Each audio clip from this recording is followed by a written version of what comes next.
I want to just pay a tribute to the president of the air races here in Reno and the board of trustees.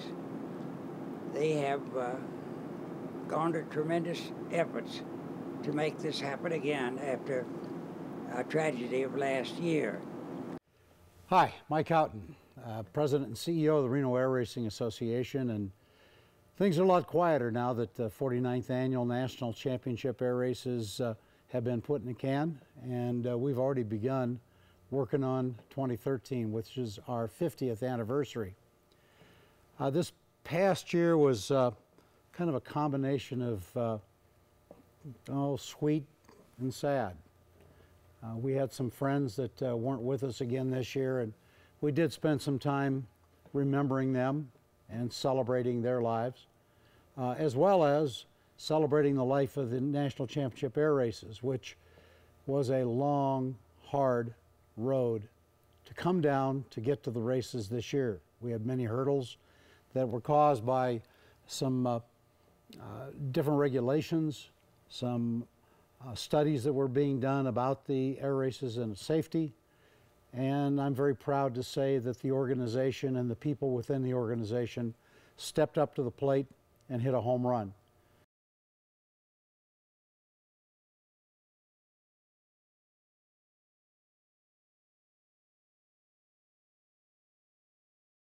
Tim, as the one in charge of this entire operation, and with last year's tragedy, with all of that and everything that happened, it was a picture-perfect textbook case of being a first responder and have everything happen.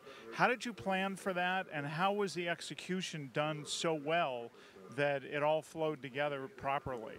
Well, I'll tell you, we could probably do a couple-hour documentary on how the whole plans came together. It was an evolution over years. This is my 28th year doing this in emergency services out here. Last year was my first year officially in this position, and I've seen it change over the years, and it's just gotten better. There's been some great people ahead of me that have prepared emergency plans. I've been involved in the planning for probably the last 10 years. We conduct drills, so we're ready for the worst case scenario, and can't say enough about the preparedness part of it. Sometimes it seems boring and mundane to have to run through these drills, and we're like, oh, this is never going to happen. But you know what? We can never be complacent, and we just have to practice. So when the thing happens, we play as we practice. And the whole group was phenomenal. We had just had a drill in June with a very similar scenario, where we got all of the department heads together and did a tabletop exercise just to make sure everybody knew their job and their place. And when we needed them, they did. Everybody stepped up. It was an amazing effort, amazing effort.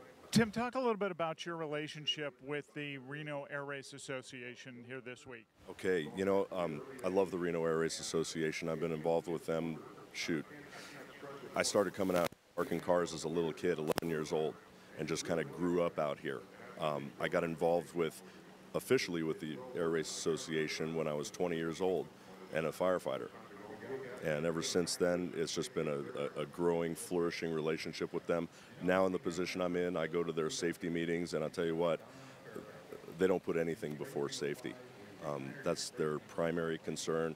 We all want to have fun. We want to have a great time out here and watch airplanes race, but safety is number one with them. And I really appreciate that, being in the position I'm in, because it's pretty darn important to me as their emergency services director to make sure that everybody's safe and goes home at night and enjoys a good race.